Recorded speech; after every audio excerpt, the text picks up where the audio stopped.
Slip joint knives. Classic, compact, and surprisingly risky if you don't know what you're doing, or pretty safe if you do know what you're doing. They may look simple, but one wrong move can leave you with more than just a scratch. In this video, we're diving into the top 10 safety tips to help you use your slip joint knife like a pro and avoid the mistakes that catch even experienced users off guard. Let's keep your hands safe and your blade sharp. Let's get into it. So the first safety tip is, unless it's specifically designed to be one hand opening, as with the UK PK, then use two hands to open and close it. Two hands to open and close. And even with the UK PK, it may be one hand opening, but it's safer if you do a two-hand closing.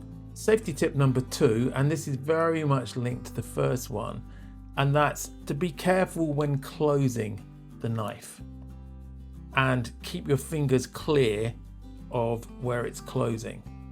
And one of the things it's very easy to do is with the snap is to catch part of your other finger here. This is the CRKT Vanandi, and this has quite a snap. Now it's got a half stop, which helps. So that's the other thing, is to know whether there's a half stop or not, because it's important. Because if you know it's got a half stop, it gives you time to reposition your fingers, and you need to make sure that when you're snapping this down, there's nothing else in the way, so that my fingers are well clear. Otherwise it's very easy to get cuts on this part of your finger or down here on your web. And some people are going to complain that I'm allowing it to close sharply, but this has the ricasso, this little kickstand here. That's what hits first, not the blade. So there's no blade wrap with this knife. So tip number 2, be careful when closing. Straight into tip number 3, and I'll use this one as well. Keep the pivot clean and lubricated. So this is the main point that the blade turns on, and whichever knife you have, it will have a pivot. So make sure that that's kept clean and lubricated. The second thing as well is to keep it sharp. If you've got a sharp knife, which this is,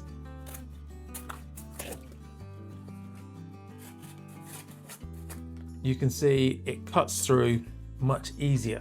So there's much less effort. With great effort means you've got to use more force. With less effort, with it being sharp, less force, there's less chance of you cutting yourself or the blade coming out, or you sort of pushing on it and pulling on it and then closing it because it's a slip joint.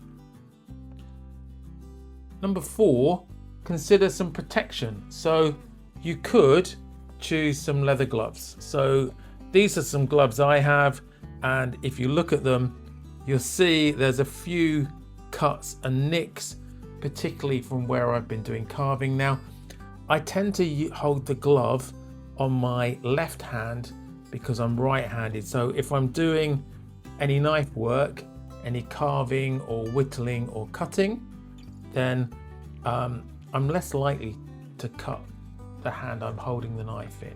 But you know, you could choose to wear gloves on both hands.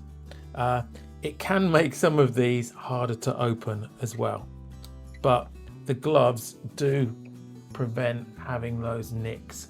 The other thing you can have if you're doing a bit of carving work, and this is a Halter Force 1, my son got me this, is you can have a piece of leather that you can have on your lap as a protector, and this also helps to stop the knife going through.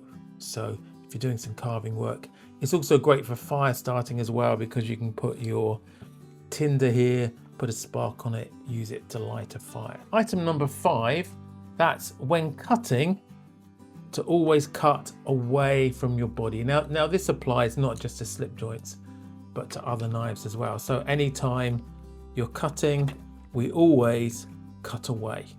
and do it in a controlled way. If you're doing some controlled cuts, you might want to use your thumb to help guide it, but you're always doing it away from your body. So if you were to slip, then the knife goes away from you.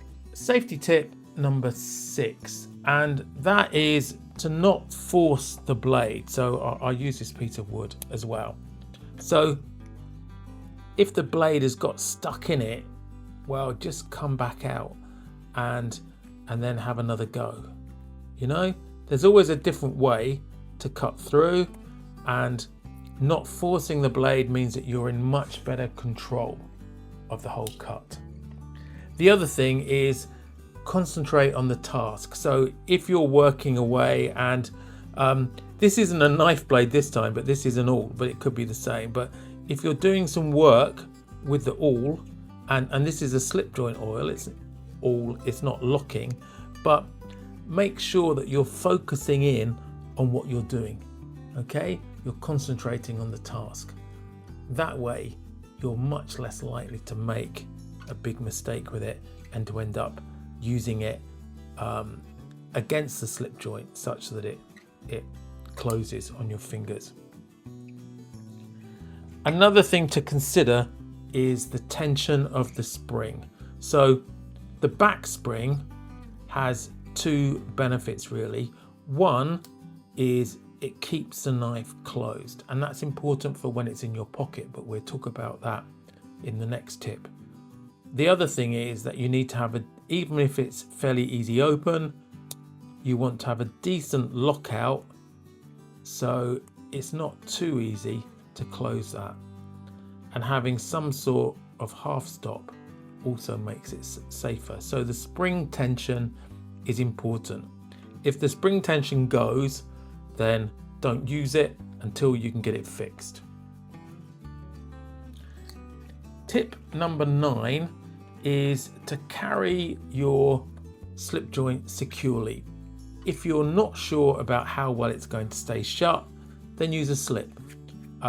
This is a push slip, and from the Discord group that I'm in, you can order these. I have a Griff slip as well, and I'll put a link to Griff's Instagram in here. I'll do a separate video on slips later on. The benefit of using a slip to carry it securely is, well, there are 2 benefits. One is you can have other things such as a torch and a pen. The other thing is that if it's in the slip, then it can't open in your pocket. So it's kept nice and secure. And you know that you've closed it properly, because if you haven't closed it properly, it won't fit in the slip. So that's the tip number 9, is to carry it securely, maybe using a slip for that. And then the last one, and what I think is the most important one, and let me just put on a glove before I do this, and that is to choose your cuts carefully when you're using a slip joint. So most slip joints, the blade will be designed to do one of 2 sort of cuts really. And if we look at these 2, if I can open them. So here are 2 blades, and I will do a video on the different types of blades and their uses if you're interested. So this is a sheep's foot blade. This is designed for draw cuts across, so pulling. And this is a clip point, and this is mainly for push cuts. And it would be the same with a, you can do pull cuts, but you can't get much force on them. So they're much better for push cuts. Now, either way, you need to make sure that you're using them safely. What you don't want to do with a slip joint, and that's whatever the blade is, you don't want to be stabbing. Because if you're stabbing, you're at great risk of it kicking back and closing on your hand. And I've got gloves on for that. So with a slip joint, I don't advise to do any sort of stabbing motion, whether it's stabbing like that or stabbing like this. So always use it in a controlled way, pushing against the back spring so So there's no, it's fully open. I hope you found that useful, and slip joints are timeless tools, but only if you treat them with respect. So hopefully for the slip joints that you have, you found this useful. Follow these safety tips and you'll get the performance you want without the injuries that you don't.